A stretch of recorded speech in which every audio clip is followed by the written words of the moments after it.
Hey everybody, welcome to the OMG Tarot podcast. Today, let's just get right into it. We're going to be talking about the architecture in your tarot deck. In this discussion, much like pretty much every podcast episode, I'm going to be referencing the Rider-Waite-Smith deck. If you have a copy of this deck, feel free to bust it out and follow along, provided you're not driving or working out or doing something else more important, of course. But what if you don't have this deck?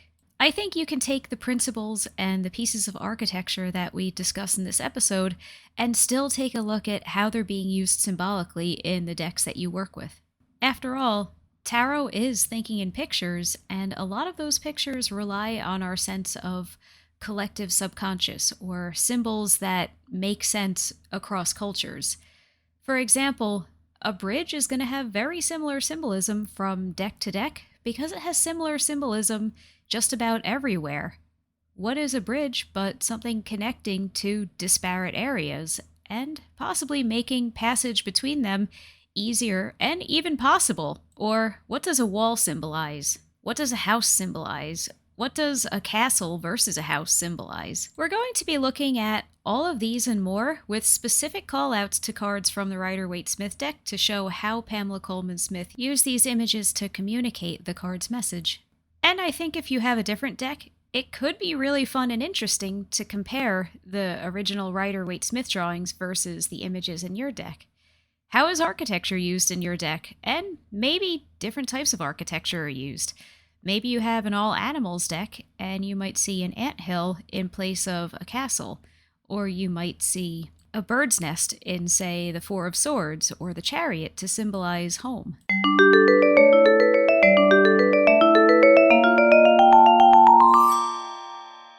First up, let's talk about pillars, because there are a lot of pillars in your tarot deck. This is true if you're using a Rider-Waite-Smith deck, and it's probably true if you're using a different deck. Whenever you see pillars, you tend to see them in pairs, and you tend to often see a figure in between them. In fact, there's a couple of cases, namely the moon, where that's not the case, but often you'll see the main figure of the card, like the High Priestess or the Hierophant, seated between them. And even with the moon, the figure kind of is between them. It's kind of positioned up above the two pillars, but still between them. Anyway, the point is, the pillars are essentially a gateway. We've discussed this a few times in our Major Arcana deep dives, such as the first one, which was about justice, and then the ones about the High Priestess, Death, the Moon, and the Hierophant. And in tarot, this gateway symbolizes a crossroads. It's a point where you have to make a decision about whether you're going to move forward or not, and you have to live with the repercussions of your decision. For example, the very first set of pillars we encounter is the set that flanks the High Priestess. The High Priestess is pure intuition. She's your engagement with the world beyond the mundane, and as she sits through these pillars, she's asking you, are you going to cross through this gate and engage with the secrets of the universe? That's why she has that tapestry behind her that has the Tree of Life printed on it. You could say no. You could say, yeah, no thanks, High Priestess. I'm just going to hang out here and not go on the rest of the Fool's Journey. But the only way to go on the rest of the Fool's Journey is to say yes and to step through that set of pillars. Now, I want to circle back to this idea of the pillars being representative of crossroads, because in various types of folklore from around the world, crossroads represent a location between worlds, so to speak. So perhaps where the veil is thinnest between the world of the living and the dead, or perhaps where our mundane, physical, tangible, day-to-day world meets the spiritual world. It's a liminal space. In Greek mythology, both Hecate and Hermes are associated with crossroads. So keep this sense of liminal space and crossroads in mind when you encounter pillars in your tarot deck, because really that's what they're symbolizing. They're saying this is a liminal place where you're kind of in between. And let's drop that into some context. Maybe the most obvious is the set of pillars on death. Because think about it. Yes, the death card is about transformation and rebirth, and it's about the death that has to happen in order to make that rebirth possible. But where is that space between death and rebirth? And to make it literal, Where is that space between the skeleton on the horse that's just riding on through, stepping over the dead kids as the priest pleads with him, and that set of pillars with the sun rising over them all the way on the right-hand side? Ponder that. Maybe it's like the cocoon that a caterpillar goes into in order to transform into a butterfly. Which, as I think I've mentioned, butterfly symbolism tends to show up on a lot of death cards. So, just to drop it into another card's context to really drive home that point, let's consider the moon. How's that for a liminal space? That is a pretty literally liminal card now, isn't it? Or even one of the more tangible ones, let's call them that, the Hierophant and Justice. In both cases, we have a seated figure in front of a set of pillars. With the Hierophant, maybe you want to read this as existing in between that space of everything that you're taught and everything that you are trained to believe and everything you're raised with, and then your role in continuing to perpetuate that. Are you going to uphold the rules and the mores of your society? Are you going to keep the tradition alive? Are you going to make your mentor proud? And then over on Justice, we have similarly, we can think of this as that liminal space in between her right and left hands. She gets all the information, all the nuances and the gray areas over on that set of scales, but ultimately she has to make one coherent decision. That's that sword, that you can gather all the information you want, but eventually you're going to have to make your own choices. This is that thinking stage and that consideration. Another type of architecture that you see a lot in your tarot deck is castles. So here's a few. The Ace of Wands, you've got one in the distance. The Chariot, you've got one in the background. And don't discount the ones that are drawn from the perspective of the viewer being in the castle, such as the Two of Wands. Think about a castle. What is it? It's more than just a big house.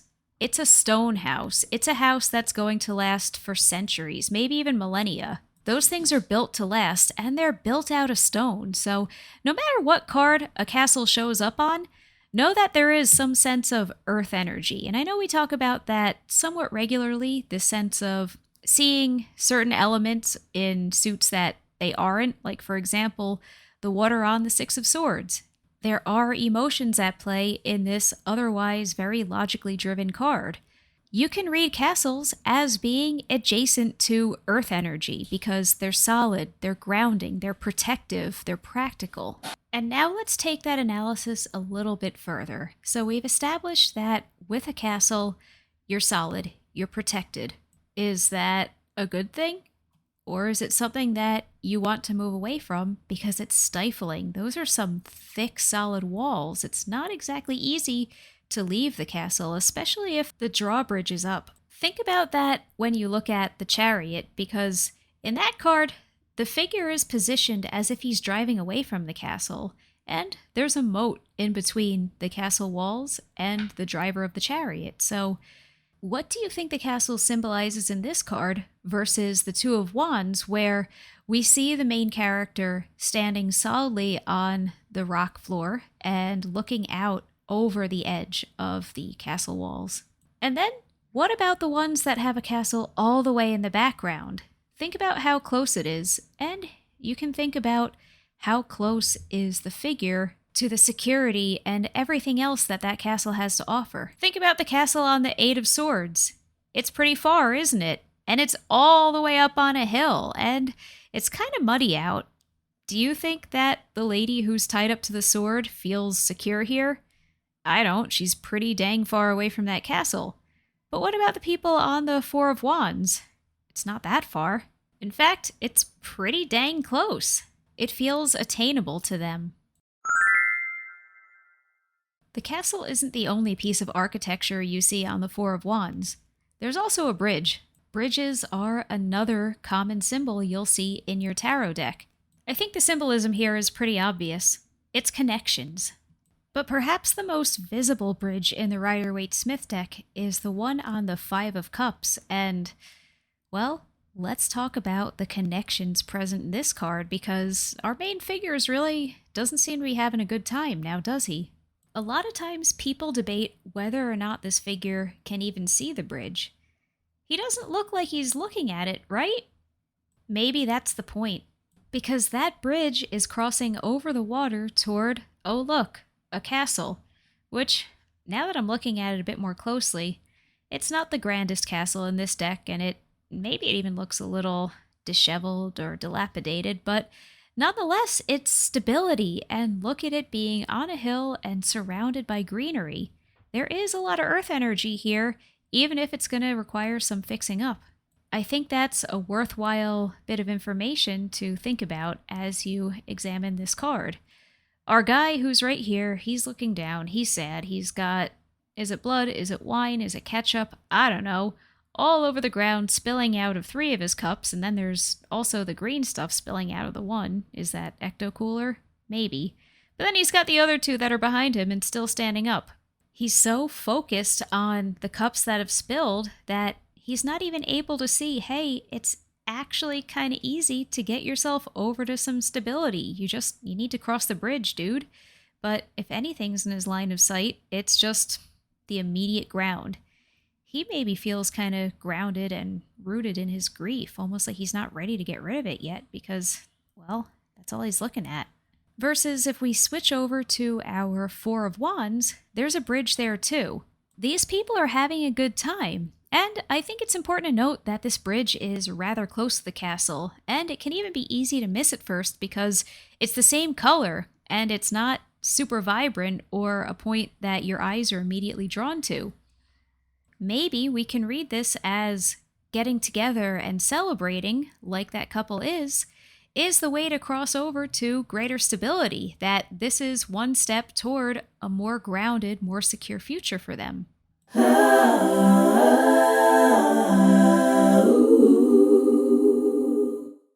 So we talked a little bit about castle walls and how they might keep someone or something in or keep someone or something out.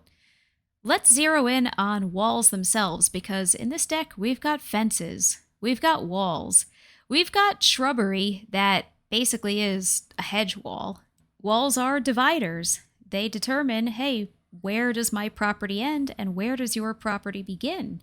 They're also protective, and they could be restrictive. In fact, fences, just like a lot of other stuff in your tarot deck, sussing out the symbolism isn't really super esoteric or difficult. It's think about what does the symbolism mean, and you're probably going to be right. Like, these aren't really all that hard to decipher in a lot of cases, and maybe one reason for that is, at least if you're using a Rider-Waite-Smith deck or one that's derivative of it, is because it was created in the modern era. Pamela Coleman Smith was designing this deck for people in 1909, which in a lot of ways their lives were extremely different from ours, but in a lot of ways they weren't. Depending on where you live in the world, there's probably buildings from that era right in your town, maybe you even live in one, and this is me just being an American here. But yeah, there are plenty of old buildings around, and I know in a lot of other countries, 100 years old is not old for a building, but it is here in the United States, okay? And perhaps less so on the East Coast. So one super easy softball fence to think about and ponder is the one that's on the Ace of Pentacles. This is shrubbery. It's nice, and I've always thought of this as a walled garden because look at it. It doesn't really look that difficult to exit this walled garden now, does it? In fact, there's a nice little archway for you to just walk right through. I think that says a lot about the energy of this card and how it almost feels like that hand with the big giant pentacle is inviting you to exit your comfort zone at your leisure, of course, and explore what's beyond because you're grounded enough to do that. You're not so unstable that taking a gamble is just going to destroy you. You might not be super duper grounded yet. This is an ace after all, but I'm reading the symbolism here as you have enough security to make a little wager. No risk, no reward, right? But let's look at a more challenging wall because I think the symbolism in the Ace of Pentacles is pretty straightforward.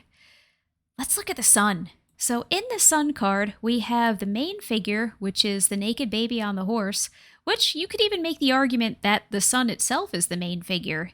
In any case, there's a wall, but it's not a very high wall. It's taller than the pony.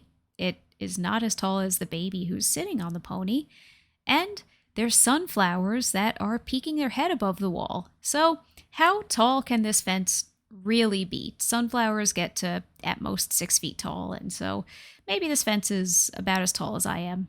And that kind of tangentially brings up a really good insight that a few of my students pointed out a few years ago. This horse is probably not a full-size horse. Look at it in relation to the baby and the scale of this horse compared to, well, both the baby and the wall. This is quite likely a pony. So stick that in the back of your mind, but let's not get too distracted from the discussion about the wall in this card. This wall is close, and it's not that tall. It's very climbable and scalable now, isn't it? Now think about the symbolism of the sun. This card is all about letting it all hang out and being creative and uninhibited and just free. This baby is the only bareback rider in the entire deck. So yeah, while the wall is there, it almost looks like it's asking to be risen beyond. Look at those sunflowers. The creativity can't be contained. So perhaps the wall's symbolism here is to remind you that you can rise beyond any restrictions that you think you're facing. You think you're in a box? No, push beyond the box. Think outside that box. You think you're being kept in by a wall? No, be like those sunflowers. Rise above and beyond it. You can't be contained. Switching gears a bit, let's take a look at the Five of Pentacles, because there's a wall here, although in this card, the wall almost seems like it fades into the background. The wall really kind of is the background. The focal point is that stained glass window with the 5 pentacles on it.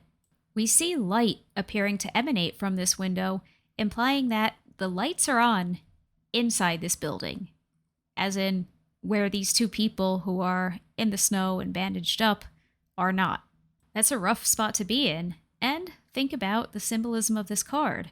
This card is all about feeling a bit out of step and out of alignment with regard to stability and security, all those earthy things. So, yeah, it can absolutely feel like you are on the outside of a wall and that you're only able to look in on everybody else who has what they need and feels stable and feels like they can have both feet on the ground. Depending on the context, you might read this card as a kind of grass is only greener sort of sentiment, but in this case, I don't think the people are wrong about that. They are not in a good place right now. But you know who is in a good place right now? The King of Pentacles. Take a look at him. He too has like a half wall behind him. And then if you look over on the right-hand side, you see the turrets and other walls of a castle. So is he just in a different section of this castle and you're able to see the half wall? Really not unlike the one that's on the Two of Wands. And it's just so massive that there's that whole other section over there. Well, he is the King of Pentacles after all, so he is absolutely grounded. He's the rock. He's the dad of the Pentacles family. He's the most solid, earthy guy in this whole deck.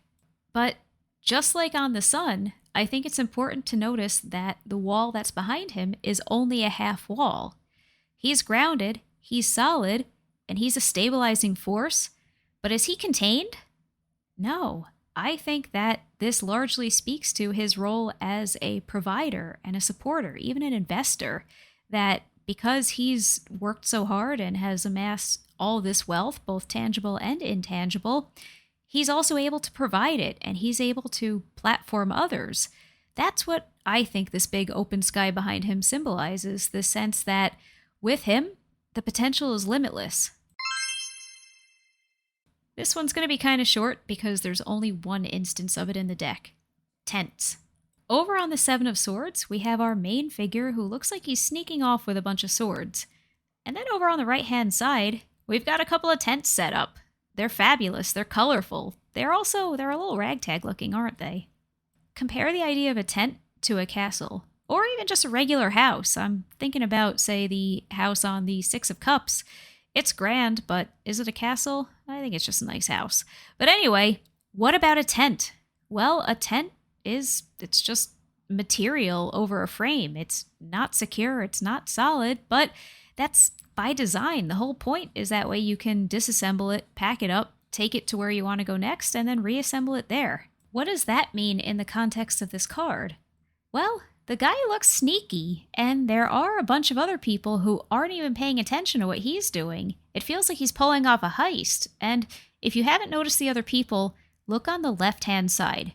They're itty-bitty, and it looks like they're gathered around a fire because they've got a plume of smoke above them. What is this guy doing? Is he running off with the information? Is he taking all the insight, taking all the goods, and just, oop, out of here? I've always kind of read this card as you're in a position to really wreak havoc with information that you have. Or if you want to use your powers for good, use them for good. But in any case, you know something that others don't know. You have an understanding that other people just don't have about the situation at hand, and that puts you in a very powerful position. If you wanted to twist it and turn it, manipulate it, you could. And maybe that's what these tents symbolize, that, yeah, the information is here, but it's a bit precarious. It's not bolted down. It's not written in stone. It's really not solid. It's just kind of there to be moved and manipulated at will. Our last category of architecture in your tarot deck is one that the meaning is a little bit more esoteric. So I know I said earlier that for the most part, the symbols in your deck are going to be kind of obvious, and I do think that is often the case. However, what about those pyramids? There's pyramids on the Page, the Knight, and the Queen of Wands, which, as you've probably caught on by now, there's actually a lot of Egyptian symbolism in the deck, and that largely ties back to Pamela Colman Smith's involvement with the Hermetic Order of the Golden Dawn, which, if you missed my episode about Pamela Colman Smith, go back and listen to it, because it's pretty interesting to read about who and what influenced her and shaped her and ended up in the deck, and also how it was really largely Arthur Waite's vision that she just made into pictures. She illustrated it, but it was also very much a gig for her. But anyway, getting back to it, pyramids. What's the deal with them?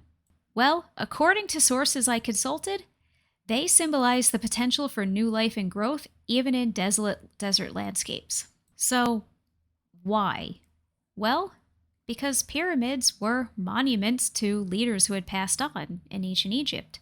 So if you think back to that death card symbolism of, sure, death is the end for here and now, but you're going to move on to what comes next, we could see this pyramid as symbolic of this person has ascended, they moved on. It's a reminder that that person's legacy will continue to influence people. And then, paired with these Wands Court cards, we can read that as, is that their goal? Are they trying to leave their mark on the world with all the things they do? These are the Wands. They're the fiery, passionate, driven ones. What are they driven to do? Well, they want to leave their mark. They want to be remembered. Actions have consequences, and that's the whole point of doing them. You do things so that way you can enact change and make stuff happen. And maybe as a somewhat simpler, but I think just as applicable interpretation, you can't ignore a pyramid in the desert. Think about it, like the desert, it's just sand and more sand. But then there's this big, giant, almost inconceivably so, triangular monument. You can't ignore that. And think about the personalities of the Wands Court cards. You can't ignore them either. So that's about it for today's episode. As always, thank you so much for listening. If you're interested in following me on Instagram, my handle is its_omg_tarot. You can also check out my website at omgtarot.com. Otherwise, I hope you have a great week, and I'll talk to you soon. Bye-bye.